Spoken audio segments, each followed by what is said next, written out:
अस्सलाम वालेकुम स्टूडेंट्स। उम्मीद करती हूँ बच्चों आप लोग खैरियत से होंगे। हम लोग डियर स्टूडेंट्स हम तकलीफ करते हैं। तो डियर स्टूडेंट्स आज हम जो टॉपिक स्टार्ट करेंगे उस टॉपिक का नाम है हीलियम नियॉन लेजर। बच्चों लोग ये इम्पोर्टेंट नॉन क्वेश्चन है, ठीक है। तो आप लोग ने ध्यान से सुनना इसका कॉन्सेप्ट, हम इसकी कंस्ट्रक्शन देखेंगे, इसकी वो देखेंगे, वर्किंग देखेंगे, ठीक है। बच्चे हीलियम नियॉन लेजर का कॉन्सेप्ट हमने दिया था अली जामन और उसके को वर्कर, ठीक है। अली जामन था और इसके को वर्कर्स थे, इन्होंने मिलकर क्या किया था, हीलियम नियॉन लेजर तैयार की थी। सबसे पहले जो हीलियम नियॉन लेजर बनाई गई थी वो अमेरिका की ब्लू बेल लेबोरेटरी में बनाई गई थी स्टूडेंट्स। तो आप लोग ने ये बातें याद रखनी है। अब बच्चे लेजर का कॉन्सेप्ट अगर आप लोग को याद नहीं तो आप लोग पिछले लेक्चर ध्यान से देखें, उसमें मैंने लेजर का कॉन्सेप्ट भी दे दिया था। स्टूडेंट्स बात करते हैं कंस्ट्रक्शन की कि हीलियम नियॉन लेजर कैसे बनाई गई थी, ठीक है। तो हमने क्या करना है, हमने एक ट्यूब ली थी, ठीक है। तो हमने एक बहुत पतली सी ट्यूब ली थी, ठीक है। उस ट्यूब की जो स्टूडेंट्स जो लेंथ थी ना वो हमारे पास थी 25 सेंटीमीटर मैक्स, मिनिमम 25 सेंटीमीटर और ज़्यादा से ज़्यादा 100 सेंटीमीटर थे, ठीक है। इस ट्यूब की जो ये जो हमने ट्यूब कंसिडर किया है, इस ट्यूब के आप लोगों के स्टूडेंट्स में लेंथ बता बच्चों। हमने इस ट्यूब को फिल किया था हीलियम से और नियॉन से, ठीक है। ट्यूब को फिल किससे किया था, हीलियम से और नियॉन पे। हमने हीलियम और नियॉन की जो रेशियो रखी थी उस तरह रखी थी कि मतलब 10 गुना हीलियम ज़्यादा थी एज कम्पेयर टू नियॉन से। अगर नियॉन 1 है तो हीलियम 10 है, अगर हीलियम 100 है तो नियॉन क्या होगी 10। आपने इनको 10 और 1 की रेशियो से सेट करना है। बच्चों दोनों को, हीलियम और नियॉन को, दोनों को अलग अलग प्रेशर पे रखना है। ये हमारे पास होता है एक्टिव मीडियम, जिसको हमने अंदर क्या किया, हीलियम और नियॉन। बच्चे हमने 2 मिरर्स लगाए हैं, ठीक है, जो हमारे बनाते हैं रेजोनेटर क्या बच्चे। The first one is amber and second mirror को क्या नाम दिया, M2, ठीक है गर्ल्स। आप लोग ने याद रखना है ये जो M1 है और जो M2 है, ठीक है, इनमें एक डिफरेंस है बच्चों। M1 जो होता है ये फुली रिफ्लेक्टेड मिरर है, M2 जो होता है ये पार्शियली रिफ्लेक्टेड मिरर है। अब हमारे पास स्टूडेंट्स इधर हमारे पास 2 इलेक्ट्रोड्स लगेंगे। वो इलेक्ट्रोड्स हमने क्यों लगाया है, ताकि हम डिस्चार्ज प्रोड्यूस करा सकें। अभी हम इसके बारे में मजीद डिस्कशन करेंगे।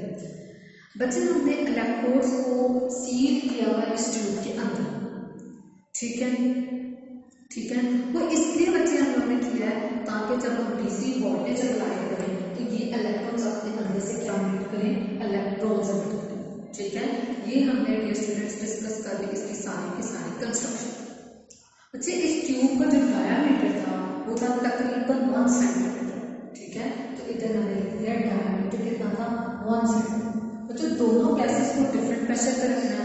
हीलियम को हमने रखा था 1 mmHg पे और नियॉन को हमने रखा था 0.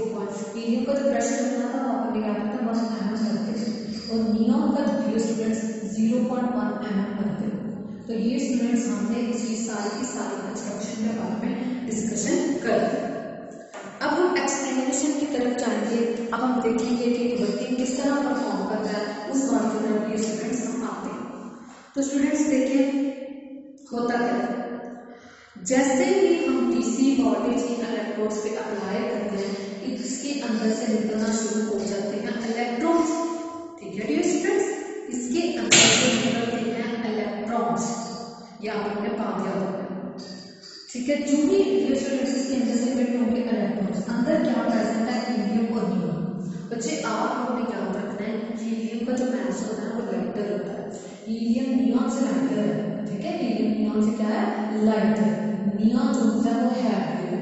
तो जो भी इलेक्ट्रॉन्स डियर स्टूडेंट्स इस इलेक्ट्रोड से निकलेंगे, अब हीलियम तो लाइटर है, नियॉन तो वही हमारे पास हैवी है, तो जो भी इलेक्ट्रॉन्स निकलेंगे वो क्या करेंगे, अपनी एनर्जी ट्रांसफर करेंगे इस हीलियम को और हीलियम के ग्राउंड स्टेट में इलेक्ट्रॉन्स को एक्साइट कर देंगे, ठीक है।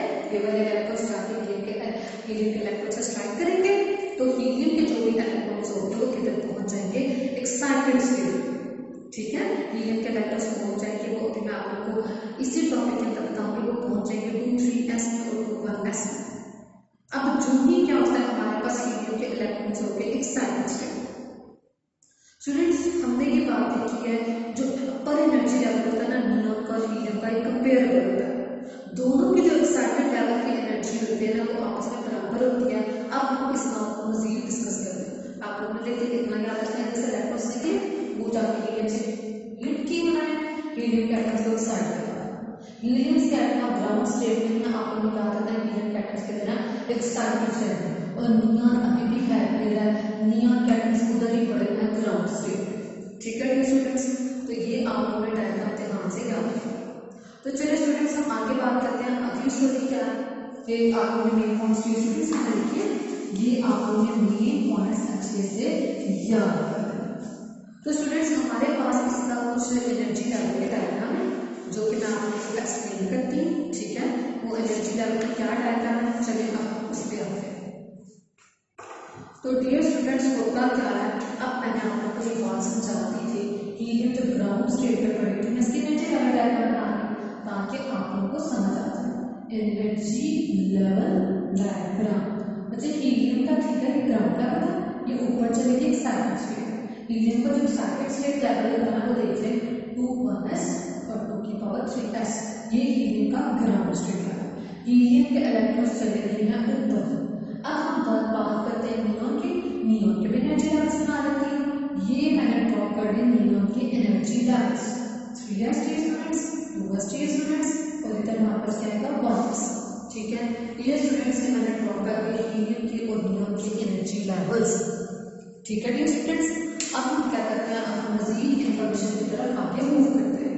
मैंने आप लोगों को बताया था अब क्या होता है, हीलियम पहुंच गया एक्साइटेड स्टेट। हीलियम पहले ग्राउंड स्टेट में था, ग्राउंड स्टेट से वो पहुंच गया ऊपर वाले एक्साइटेड स्टेट में। ठीक है, तो इसको मैं क्या नाम दे देती हूँ, एक्साइटेड स्टेट। डियर स्टूडेंट्स, जब हीलियम पहुंच जाएगा एक्साइटेड स्टेट में, तो एक्साइटेड स्टेट में जाके वो अपनी एनर्जी ट्रांसफर कर देता है नियॉन्स को। नियॉन तो उधर के उधर ही है, ठीक है, लगा तो मैंने इसकी एनर्जी लेवल डायग्राम ड्रॉ कर दिया। तो स्टूडेंट्स हीलियम क्या करता है, अपनी एनर्जी हीलियम की जगह पर एक्साइटेड स्टेट में ऊपर जो भी होती है 2,3s और 2,1s में, वो अपनी एनर्जी ये जो नियॉन ग्राउंड स्टेट में पड़ी थी, इस नियॉन को अपनी एनर्जी क्या कर देते हैं, इस नियॉन को अपनी एनर्जी ट्रांसफर कर देते हैं। ठीक है, तो जो भी वो अपने नियॉन अपनी एनर्जी नियॉन के इलेक्ट्रॉन्स को ट्रांसफर कर देते हैं, तो होता क्या है, नियॉन के भी जो इलेक्ट्रॉन्स होते हैं ऊपर चला जाता है, वो भी एक्साइटेड स्टेट में आना शुरू हो जाता है। ठीक है डियर स्टूडेंट्स, तो ये थी हमारी सारी की सारी स्टोरी। अब हम देखते हैं इससे होता क्या है। स्टूडेंट्स होता क्या है, आप लोगों ने एक बात कॉन्सेप्ट कर करते हैं, जो इलेक्ट्रॉन्स हीलियम के जब इलेक्ट्रॉन्स एक्साइटेड स्टेट में चले गए, उन्होंने अपनी एनर्जी ट्रांसफर कर दी नियॉन के ग्राउंड स्टेट इलेक्ट्रॉन्स को, तो इसको हम नाम दे देते हैं रेजोनेंट एनर्जी का। ठीक है, इस प्रोसेस को हम क्या कहते हैं, this is known as dear students resonant energy. Clear है स्टूडेंट्स, अब हमारे पास होता क्या है, इन नियॉन के इलेक्ट्रॉन्स के पास एनर्जी आ जाती है, नियॉन के इलेक्ट्रॉन्स भी नीचे सीधे चले जाते हैं ऊपर। तो चलिए हम ड्रॉ कर लेते हैं। बच्चे अगर आप लोगों को पुराने लेक्चर्स अच्छे से याद है, ठीक है, मतलब उसमें मैंने आप लोगों को कॉन्सेप्ट दिया था कि जो एक्साइटेड स्टेट होती है ना इलेक्ट्रॉन्स के, इलेक्ट्रॉन तो ज्यादा देर नहीं रह सकता, वो स्टेबिलिटी की तरफ आना चाहता है, उसकी एनर्जी कम हो, तो वो आफ्टर 10⁻⁻8 सेकंड के बाद नीचे आता है। ठीक है, तो स्टूडेंट्स मैंने इसकी कुछ और भी लेवल्स ड्रॉ कर दिए। ठीक है, क्योंकि हमने बेसिकली हमारा काम है, हम स्टडी करते हैं हीलियम नियॉन बेस। ठीक है, तो ये मैंने नियॉन के सारे एनर्जी लेवल्स ड्रॉ कर दिए। ये मैंने हीलियम पे ड्रॉ किया, ये नियॉन। तो होता क्या है, मुझे सबसे पहले जो कंडीशन होती है ना, वो इलेक्ट्रॉन मूव करता है 3s से 3p। ठीक है, इधर इलेक्ट्रॉन एक्साइटेड स्टेट में जो होता है ना, ये जाता है अपनी एनर्जी के इलेक्ट्रॉन्स को देता है नियॉन को।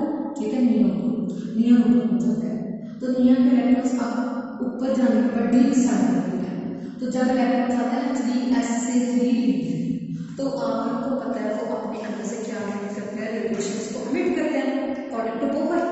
तो बच्चे आप लोगों ने याद रखना है। चलिए थोड़ी सी हमारे पास स्पेस कम है, तो स्टूडेंट्स ये मैं थोड़ा सा रिमूव कर दूँ।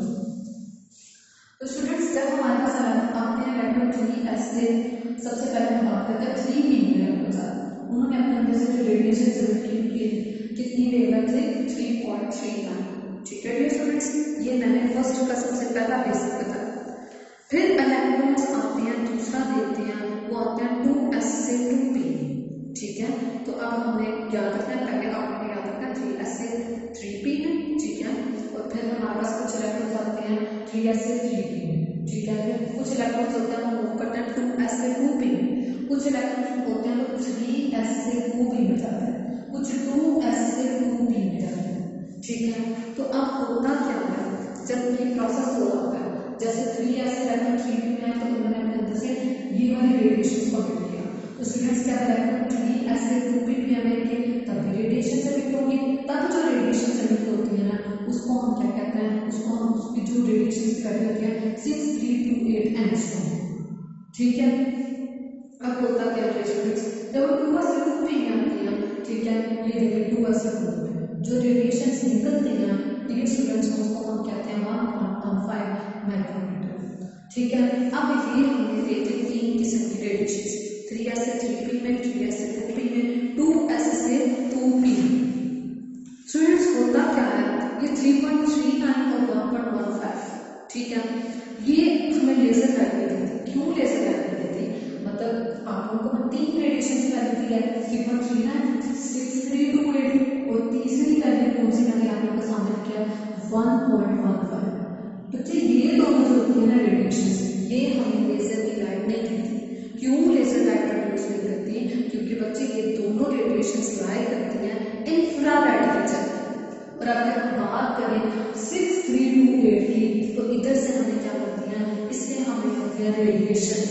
तो हम कहते हैं इससे हमारी लेजर लाइट क्या हो जाती है, प्रोड्यूस होना शुरू हो जाती है 6328 से। अब होता क्या बच्चे, इसको मैं आप लोगों को जो भी हमें ये मिलती है, जैसे हमें ये मिलती है 6328, जो भी हमारे पास फोटोन्स होते हैं ना वो इन मिरर से दरमियान में बार बार रिफ्लेक्शन करते हैं। तो बार बार रिफ्लेक्शन करने की वजह से मजीद फोटोन्स इमिट हो जाते हैं, तो हमें क्या मिलती है, हमें अपनी लेजर की लाइट मिलना शुरू हो जाती है। ठीक है स्टूडेंट्स, अब हम क्या करते हैं ये सारे एक्सप्लेनेशन आप लोगों को दे दी स्टूडेंट्स। अब हम दोबारा सुनते हैं, इससे सबसे पहले साइकिल ये अपनी एनर्जी इसको ट्रांसफर करेगा, जो नियर ग्राउंड स्टेट है ये भी ऊपर चला जाएगा। कुछ 3s से 3p में आएंगे, जो 3s से 2p में, कुछ 2s से 2p में जो रेडिएशन निकलेगी ये मैंने लिख दी। ठीक है, ये दोनों हमें कोई लेजर लाइट नहीं देती क्योंकि ये लाइट होती है इंफ्रारेड रीजन, इससे हमें मिलेगी रेडिएशन। ये दोनों हमें रेडिएशन नहीं देती। तो होता क्या है, जो भी हमें रेडिएशन मिलती हैं वो इन दोनों के दरमियान बार बार स्ट्राइक करती है, जिसकी वजह से फोटॉन्स निकलते हैं और हमें मिल जाती है अपनी लेजर लाइट। अब हमें याद रखना है 3.339 और 1.15 लेजर लाइट को प्रोड्यूस करते हैं, 6329 जो होता है वो लेजर लाइट को प्रोड्यूस करता है। स्टूडेंट्स अब हम बात करते हैं कुछ लेजर लाइट के कैरेक्टरिस्टिक्स के बारे में। ठीक है, लेजर लाइट की हम क्या बात करते हैं, थोड़ी बहुत कैरेक्टरिस्टिक्स के बारे में पढ़ लेते हैं। तो चलिए स्टूडेंट्स हम देखते हैं लेजर लाइट की कुछ खसूसियात के बारे में।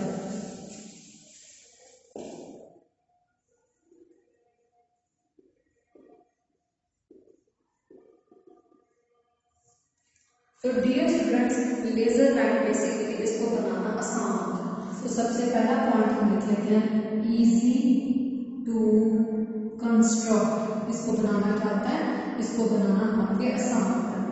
दूसरा डियर स्टूडेंट्स जो पॉइंट होता है वो ये होता है हमें इसके लिए कोई भी कूलिंग अप्रेंटिस नहीं चाहिए था। इस प्रोसेस के दौरान हीट एनर्जी प्रोड्यूस नहीं होती।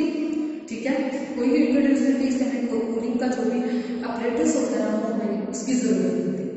स्टूडेंट्स ये 4 लेवल लेजर होती है, 4 level laser do not require any cooling apprentice, क्योंकि जब ये प्रोसेस हो जाता है कोई हीट प्रोड्यूस नहीं होती, इसलिए इसको ठंडा करने की जरूरत ही नहीं होती। तो हम कह देते हैं does not require any cooling apprentice.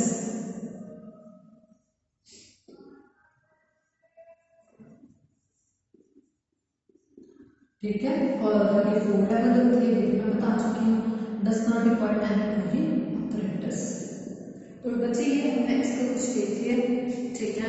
इसको बनाना आसान होता है, ये कॉन्टिन्यूसली काम करती है, ठीक है।